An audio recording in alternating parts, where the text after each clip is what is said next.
Assalamualaikum warahmatullahi wabarakatuh.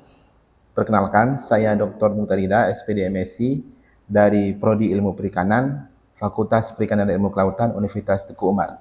Video ini adalah pernyataan diri dalam unjuk kerja Tridharma Perguruan Tinggi atau disingkat dengan PRIDE UKTPT dalam proses sertifikasi tahun 2026, khususnya di bidang perikanan.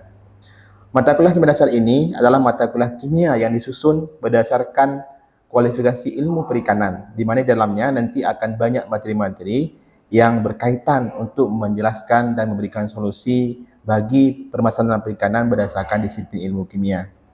Mata kuliah ini dirancang untuk membekali mahasiswa supaya mahasiswa memiliki kompetensi yang cakap dalam ilmu perikanan berdasarkan disiplin ilmu kimia, sehingga dapat menghadirkan solusi-solusi yang tepat sasaran dalam permasalahan yang dihadapinya nanti. Mata kuliah kimia dasar ini dirancang 3 SKS, 2 SKS dengan pembelajaran di kelas dan 1 SKS pembelajaran di laboratorium. Secara umum, proses pembelajarannya disusun berdasarkan project base, di mana mahasiswa akan dihadirkan beberapa kasus perikanan dan juga nanti mereka akan menyelesaikannya dengan tepat. Project base ini tidak hanya mengajak mahasiswa untuk membaca fenomena yang ada di buku, tapi juga mengajak mereka untuk melihat langsung permasalahan perikanan sehingga mereka bisa menentukan solusi yang tepat berdasarkan disiplin ilmu kimia. Terdapat 16 pertemuan dalam perkuliahan ini, di mana 2 pertemuan adalah ujian, iaitu ujian tengah semester dan ujian akhir semester. Pertemuan pertama, mahasiswa diajak untuk mengenal ilmu kimia secara dasar. Pertemuan kedua, mereka lebih dekatkan dengan konsep air. Lanjutkan pertemuan ketiga tentang konsep mol dan perhitungan kimia secara stoikiometri. Di pertemuan keempat, mereka diajarkan untuk mengenal konsep koloid suspensi dan larutan sejati. Pertemuan kelima, mereka diajarkan tentang konsep Chatelier, di mana ini merupakan satu hal yang sering dialami dalam pengolahan air di tambak. Diajarkan dengan konsep asam basa, reaksi redoks, dan diakhiri dengan ujian tengah semester dalam bentuk ujian tulis. Pertemuan ke-9, mahasiswa diajak untuk mengenal sel elektrokimia dan juga aplikasi dalam ilmu perairan, khususnya untuk indikator-indikator menganalisis air. Pertemuan ke-10 dilanjutkan dengan menganalisis kimia tanah. Pertemuan ke-11 tentang hukum laju reaksi. Pertemuan ke-12 dan 13 adalah studi kasus di lapangan secara langsung. Pertemuan ke-14 dan 15 merupakan bimbingan penyusunan projek akhir. Dan diakhiri pertemuan ke-16 berupa ujian tertulis dan presentasi projek yang telah dilakukan. Secara keseluruhan, mata kuliah ini diajarkan secara blended learning, di mana mahasiswa ada pertemuan hadir langsung di kelas dan juga diikuti dengan pertemuan-pertemuan online bila diperlukan, dan juga dengan mengaktifkan grup WhatsApp group sehingga mahasiswa bisa berkonsultasi setiap waktu. Adapun bobot penilaian pada perkuliahan ini yaitu 20% dari UTS, 20% dari UAS, dan 20% dari nilai praktikum, diikuti dengan bobot penilaian di masing-masing pertemuan. Karena perkuliahan ini dilakukan dengan berdasarkan pada RPS dengan sistem OBE. Selanjutnya akan menyaksikan proses pembelajaran saya dengan para mahasiswa di pertemuan keempat dengan judul klasifikasi materi suspensi koloid dan larutan sejati serta aplikasinya dalam dunia perikanan, khususnya di permasalahan air. Baik para mahasiswa sekalian, Assalamualaikum warahmatullahi wabarakatuh. Selamat pagi semuanya.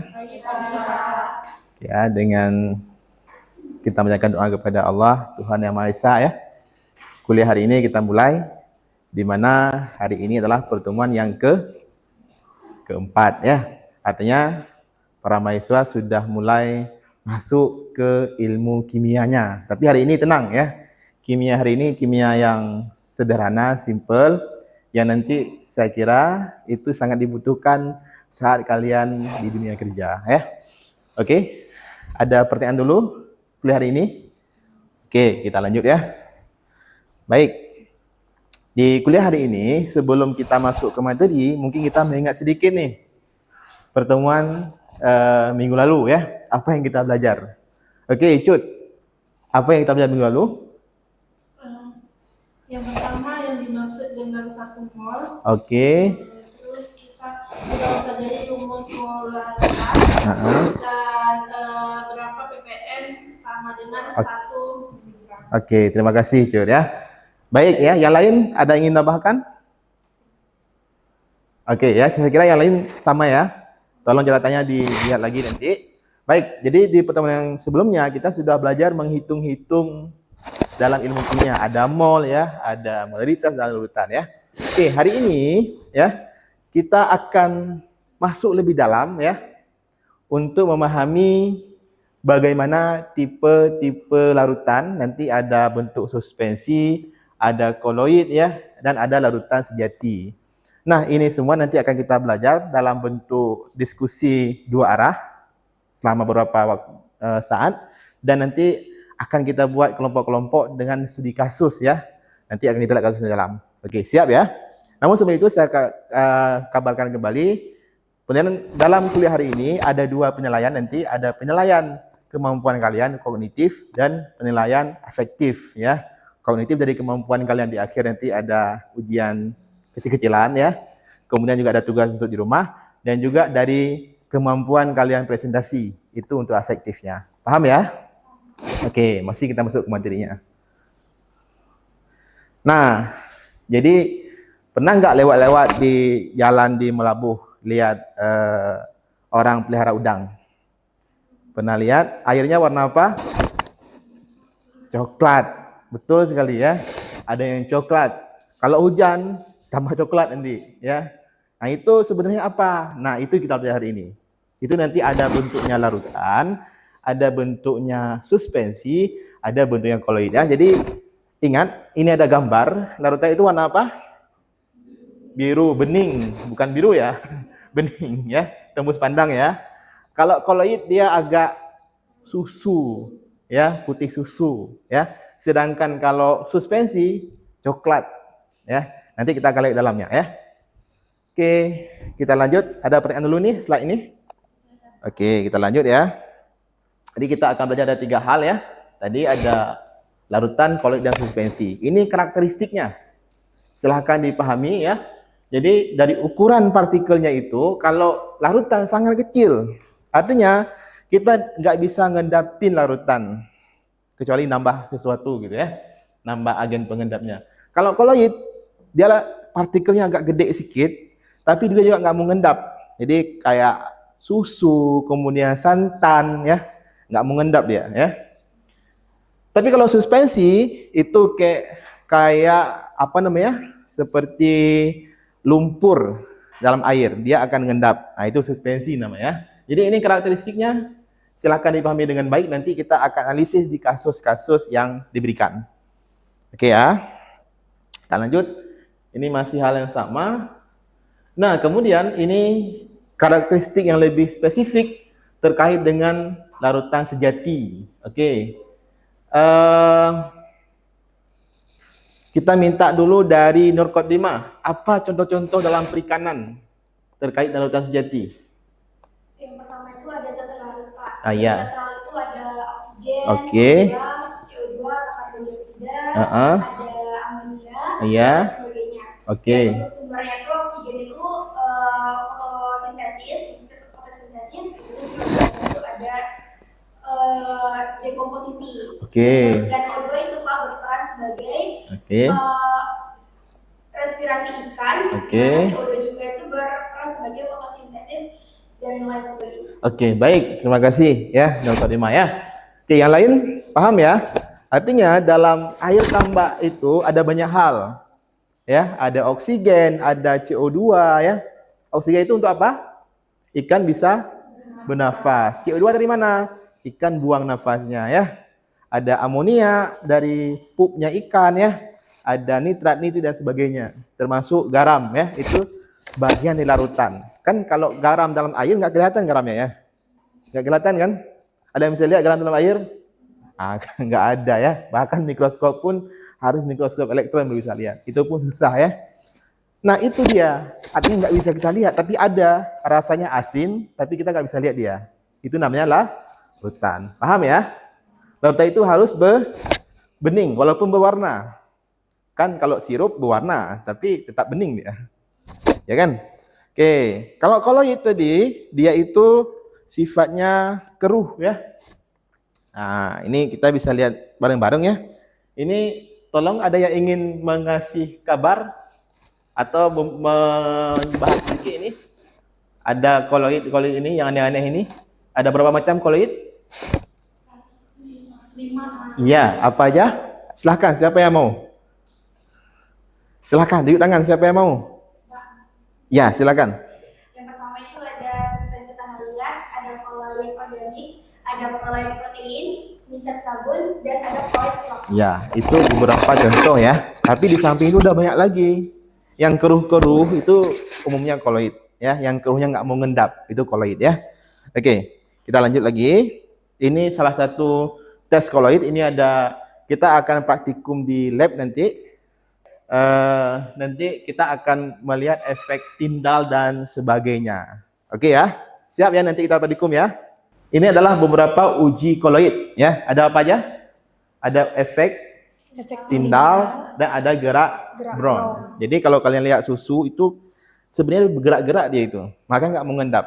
Partikel susu itu gerak-gerak gitu, nggak mengendap dia, sama kayak santan ya. Juga ada efek tindal. Kalau kalian senter ya, kita senter ke partikel itu akan terbentuk jejak. Jadi jejaknya akan terbentuk ada bintik-bintik gitu. Kayak kita sentering kabut. Ya, ada bintik-bintik ya. Ada. Kabut itu koloid loh. Nah, maka kabut itu nggak mau ngendap dia terbang gitu ya. Oke. Nah, itu yang akan kita tes nanti di laboratorium ya, di praktikum yang keempat nanti. Oke ya, siap ya? Siap. Oke. Kita lanjut. Jadi tadi beda larutan sama koloid udah tahu ya? Larutan itu bening, koloid itu keruh. Tapi detailnya itu silakan nanti dibaca kembali ya. Oke, yang terakhir adalah suspensi. Ya, kalian kebayang nggak bagaimana air sungai yang kotor, keruh, dipompa masukin ke alat filter di PDAM sehingga yang keluar airnya udah bening gitu. Kebayang nggak gimana? Enggak ya. Jadi air sungai itu udah banyak isinya loh. Ada koloid di situ, ada larutan di situ, ada suspensi di situ. Jadi air itu dikumpulin di bak besar sekali baknya ya. Nanti ngendap dia. Yang bisa ngendap dulu, yang enggak bisa ngendap baru masuk ke wadah kedua, tambah koagulan. Contohnya apa? Tawas, kenal tawas? Oke, tambah tawas ya. Jadilah dia itu. Oke ya, ngendap dia. Oke, nah itu. Jadi suspensi itu dibiarin aja gitu. Selama mungkin sejam, 2 jam, sehari gitu ya. Tapi dia akan ngendap sendiri nanti, jadi aman. Oke ya, itu suspensi ya. Udah kebayang bedanya? Kebayang ya? Oke, baik. Kalau sudah kebayang, maka kita akan melaksanakan diskusi kelompok ya. Dibagi 3 kelompok ya. Ini 4 orang, ini 3 orang, itu 4 orang. Oke ya, silahkan duduk berkelompok. Oke ya, depan lagi, biar lebih rapat. Ini kelompok 1 ya, yang terkait dengan kasusnya tambak udangnya baru digali. Ya, ini nampaknya baru digali, tapi airnya keruh kali airnya. Ya. Nah, pertanyaannya, apa jenis campuran tersebut dan bagaimana solusinya? Oke ya. Nah, ini kelompok kedua, kasusnya adalah air tambaknya berwarna hijau tua, ya, sangat pekat, ya, sehingga hampir nggak bisa lihat dasarnya. Kolamnya hijau terus kolamnya, nggak bisa lihat ke bawah, ya. Ini tugas kalian, identifikasi apa itu masuk koloid atau suspensi dan mengapa bisa, ya. Ini kelompok ketiga itu adalah kasusnya sungai di musim hujan yang jadi berwarna coklat dan penuh lumpur. Itu pertanyaannya bagaimana mengatasinya sehingga bisa dipakai untuk budidaya air tawar ya. Jadi itu 3 tugas. Silakan diskusi dan hari ini kalian boleh pakai AI kalau mau. Karena nanti presentasi ya, tapi presentasi pakai bahasa sendiri ya. Jangan baca ya. Kalian boleh pakai AI tapi jangan dibaca nanti ya. Oke, silakan berdiskusi. Saya berikan waktu selama 7 menit ya. Ini 3 kasus ini silakan selesaikan masing-masing. Nanti kita akan presentasi semua dan kita akan saling bertanya nanti. Oke, siap. Ada pertanyaan nggak? Oke, baik. Silakan dikerjakan. Ya, waktu untuk diskusi sudah berakhir ya. Jadi sekarang saatnya kalian presentasi. Nanti ada kelompok presentasi ya. Ada yang mau maju pertama? Saya kasih nilai lebih nih. Oke, silakan dipresentasikan. Assalamualaikum warahmatullahi wabarakatuh. Selamat pagi teman-teman semuanya yang kami hormati, Bapak dosen pengampu. Izinkan kami untuk mempresentasikan hasil dari kasus yang kami angkat, yaitu air tambak berwarna hijau tua. Nah, di sini pertanyaannya itu, apakah air tambak ini yang berwarna hijau tua ini apakah termasuk jenis koloid atau suspensi? Dan mengapa demikian? Nah, jadi teman-teman semuanya, dari hasil yang kami diskusikan, kami menganggap bahwa air tambak yang berwarna hijau tua itu berjenis suspensi, dikarenakan adanya plankton di dalam tambak tersebut yang berlebihan, sehingga plankton tersebut itu melayang-layang dan menutupi permukaan air sehingga berwarna hijau. Dan jika tambak ini dibiarkan, kondisi ini akan dapat menurunkan oksigen terlarut dan menyebabkan anoksia, di mana anoksia ini adalah hampir tidak memiliki kadar oksigen di dalam permukaan air tersebut. Nah, adapun solusi yang kami berikan adalah mengurangi pemupukan untuk menekan nutrisi serta meningkatkan aerasi untuk menjaga ketersediaan oksigen di dalam tambak ikan tersebut atau udang, sehingga populasi alga terkendali dan kualitas air menjadi pulih. Mungkin cukup sekian yang dapat kami presentasikan. Semoga dapat bermanfaat untuk teman-teman semuanya. Kami akhiri. Wassalamualaikum warahmatullahi wabarakatuh. Waalaikumsalam warahmatullahi wabarakatuh. Berikan aplaus dulu untuk teman kita. Oke, terima kasih ya. Ini ketua kelompok 2 nih. Ya. Ada lagi yang mau jadi relawan untuk kelompok yang kedua maju? Oke, silahkan. Oke, baik. Terima kasih Bapak atas kesempatannya. Assalamualaikum warahmatullahi wabarakatuh. Assalamualaikum warahmatullahi wabarakatuh. Sebelumnya, saya perwakilan dari kelompok 1 ingin mempresentasikan hasil diskusi kami terkait tambak baru. Nah, dari diskusi ini yang menjadi pertanyaan adalah apa jenis campurannya dan bagaimanakah solusinya. Jadi, pada kasus ini terdapat tambak udang yang baru digali sehingga airnya itu sangat keruh. Nah, dengan tingkat kekeruhannya sekitar 250 NTU, hal ini disebabkan oleh banyaknya partikel tanah liat yang masih melayang di dalam air. Jadi, jenis campuran pada kasus ini adalah suspensi. Nah, karena partikel tanah liat ini berukuran kurang dari 1 mikrometer dan belum mengendap, solusi yang dapat dilakukan tentunya adalah mendiamkan air selama kurang lebih 2-3 hari agar partikel mengendap secara alami. Yang kedua, menambahkan tawas sekitar 10-20 ppm atau sekitar 15 ppm sebagai keunggulan untuk mengumpalkan partikel tanah liat. Dan yang ketiga, tentunya kita harus mencampurkan kapur untuk menstabilkan pH-nya. Sebagaimana keunggulan untuk mengumpalkan partikel tanah liat. Nah, karena tawas ini tentunya dapat meningkatkan keasaman air. Dengan kombinasi tersebut, air tambak menjadi lebih jernih, kualitas air menjadi lebih stabil, dan kondisi tambak menjadi lebih baik untuk membudidayakan udang. Terima kasih, sekian presentasi dari kami. Wassalamualaikum warahmatullahi wabarakatuh. Waalaikumsalam warahmatullahi wabarakatuh. Berikan aplaus dulu. Ya. Kelompok kedua, ini pilihan terakhir nih, nggak ada lagi nih. Kelompok ketiga, oke, kasih semangat dulu ke teman-temannya. Oke, silakan. Nah, baik, kami dari kelompok 3 izin mempresentasikan hasil diskusi kami. Nah, jadi di sini sungai di musim hujan menjadi coklat dan penuh lumpur. Nah, bagaimana sih cara kita mengatasi untuk keperluan budidayanya? Nah, air sungai yang keruh ini dan berlumpur di musim hujan memang jadi tantangan nih umum untuk budidaya baik ikan, udang maupun keperluan irigasi lainnya. Dan di sini sungai musim hujan itu termasuk tipe yang suspensi akibat partikel lumpur besar dari erosi. Nah, solusi yang kami gunakan yaitu bak pengendap untuk sedimentasi partikel kasar dan koagulasi untuk mengumpulkan partikel halus sehingga air sungai yang keruh itu dapat dijernihkan kembali. Sudah? Sudah. Oke, baik, kita dulu. Oke ya. Baik. Terima kasih semuanya ya. Jadi kelompok 2 tadi terkait dengan alga ya, yang warnanya warna hijau. Kelompok pertama terkait dengan tambak baru ya, dan kelompok ketiga terkait dengan air sungai yang keruh ya. Nah, tiga-tiga ini ada beda-beda ya. Ini tadi ada koloid, ada apa tadi? Ini bentuk suspensi, itu bentuknya suspensi juga ya. Nah, sekarang silakan. Ada yang ingin bertanya dulu ke kelompok 1? Baik, selamat pagi semuanya. Di sini saya akan mau bertanya kepada kelompok 1 yang dimana pada penjelasan kelompok 1 tadi ada solusi dan salah satu solusinya itu mendiamkan 2 sampai 3 hari. Nah, yang menjadi pertanyaan saya, mengapa harus 2 sampai 3 hari? Mengapa tidak lebih atau kurang dari 2 sampai 3 hari tersebut? Terima kasih. Baik, izin menjawab.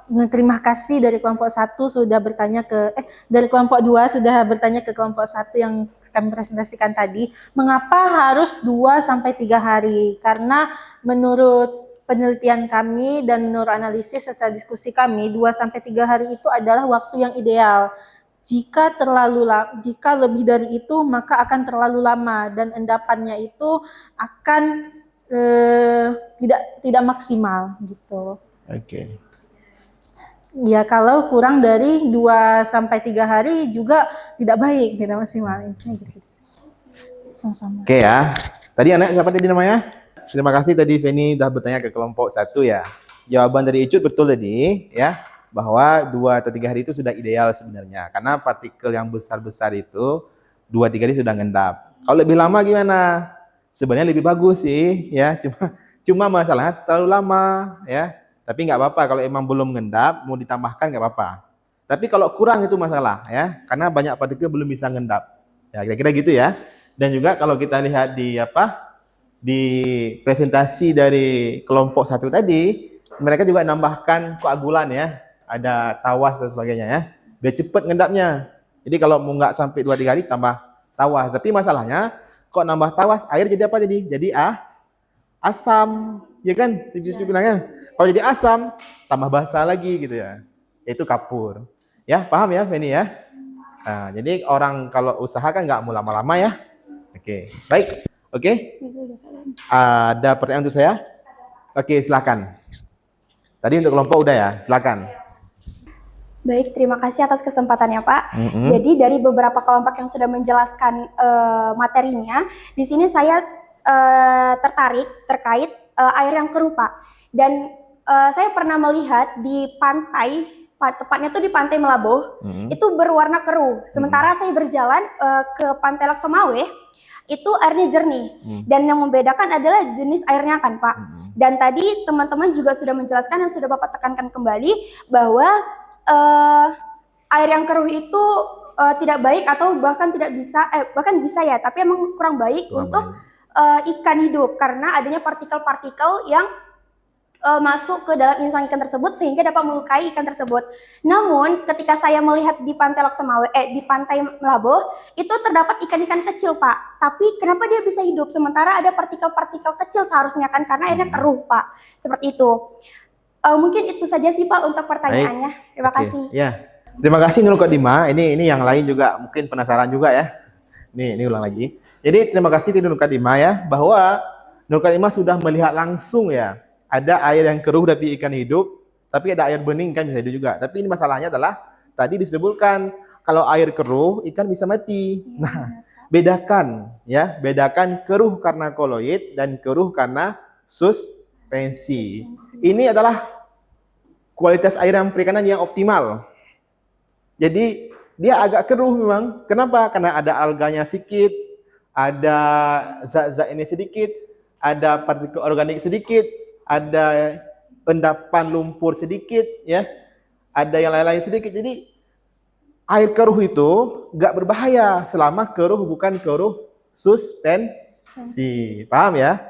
Jadi kalau keruh susu itu normal, nggak bisa dia normal dia itu, karena justru ikan senang dia itu bisa masukkan air ke mulut, tapi ada makanan yang tersimpan gitu. Kan ada zat-zat makanan ya di situ ya. Paham ya? Nukadima paham ya? Yang lain paham ya? Oke. Nah, dari ketika diskusi kita tadi ya, kita sudah melihat banyak hal ya. Saya kira saling berbagi informasi tadi kita sudah melihat 3 hal yang berbeda yang bisa kita simpulkan hari ini bahwa kondisi air sangat menentukan terhadap pertumbuhan ikan. Ya, saya kira sepakat ya semuanya ya. Oke, silahkan dari kelompok 3 apa yang disimpulkan kira-kira? Nah, baik. Jadi kesimpulan yang dapat kami simpulkan yaitu dari pertanyaan bagaimana sih cara menjernihkan air keruh akibat tanah liat. Nah, kesimpulan yang dapat kami berikan yaitu koagulasi dengan tawas, kapur, atau biji kelor. Oke, terima kasih ya. Jadi kalau air keruh bisa diendapin pakai tawas atau apa gitu ya, dia cepat gitu. Oke, dari kelompok ini apa yang bisa disimpulkan?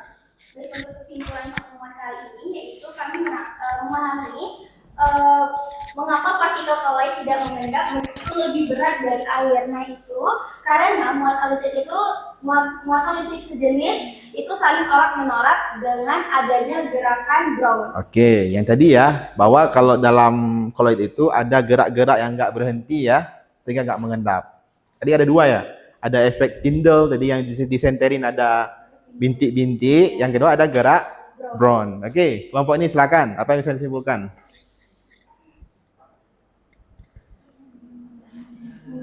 Izin mungkin Ya. dapat menyimpulkan dari kelompok 1 di mana kami dapat melihat apa hubungan antara kekeruhan dan sistem geoflog, di mana sistem geoflog ini adalah koloid yang dikelola untuk kebaikan sistem. Oke, terima kasih ya. Ini yang terakhir tadi nih ya, yang dilihat airnya keruh tapi kok ikan bisa hidup.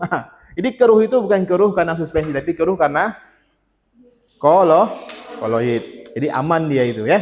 Oke ya, saya kira ketiga kelompok ini sudah menyimpulkan dengan baik. Saya tambahkan sedikit ya. Ya. Jadi tambahkan sedikit. Jadi kalau melihat larutan yang bening tembus cahaya itu larutan biasanya. Bening itu nggak ada warna, tapi bisa dia ada warna, tapi tetap larutan, ya. Kalau koloid dia itu seperti susu, tapi nggak mengendap. Kalau suspensi dia itu mengendap nanti di bawah. Oke ya. Jadi kalau dilihat nanti bisa disimpulkan dengan sendiri berdasarkan teori yang kita belajar hari ini. Baik. Untuk penilaian afektif, ya, saya sudah mencatat semuanya. Nanti akan saya kasih ke daftar nilai yang akan menjadi penilaian akhir kita nanti di kuliah hari ini ya. Kemudian, nah ini ada sedikit tugas ya, ini untuk penilaian kognitif kalian ya. Tugas minggu depan adalah kerjakan soal ya. Apa yang terjadi jika kapur ditambahkan ke dalam air asam? Tadi kan ada kapur, tambahkan ke air asam karena tawas tadi. Ya, apa jadi silahkan dibuat 1 lembar saja tapi tulis tangan. Ya, nanti dikumpulkan minggu depan akan menjadi tugas kognitif kalian yang akan dinilai dan menjadi penilaian per sub TPMK. Oke, mungkin pesan saya adalah dalam melihat fenomena alam tidak harus dengan mistis ya, tapi amati, analisis, kemudian terjemahkan ya atau interpretasi dengan baik ya. Kenapa? Karena air adalah laboratorium alam ya, sehingga kita mempelajari dengan baik sehingga kita bisa menjaga ekosistem kita ya. Kemudian terakhir, kimia bukan hanya kita rumus. Ini kita ada rumus nggak? Nggak ada ya, tapi kimia itu loh ya. Tapi kimia itu adalah cara memahami alam ya, bukan harus kita rumus terus menerus. Oke? Mungkin sekian hari ini ya, lebih kurang saya mohon maaf ya. Minggu depan kita berjumpa kembali di kelas yang sama di waktu yang berbeda. Silahkan dibaca-baca buku dulu nanti di pertemuan kelima ya, sehingga minggu depan kita sudah lebih siap untuk belajar. Mungkin demikian, lebih kurang terima kasih. Saya akhiri, billahi taufiq hidayah. Assalamualaikum warahmatullahi wabarakatuh. Demikian video pernyataan diri saya untuk unjuk kerja tidak mengapa perguruan tinggi untuk pelaksanaan SEDOS 2026 khususnya di aspek pengajaran. Terima kasih. Assalamualaikum warahmatullahi wabarakatuh.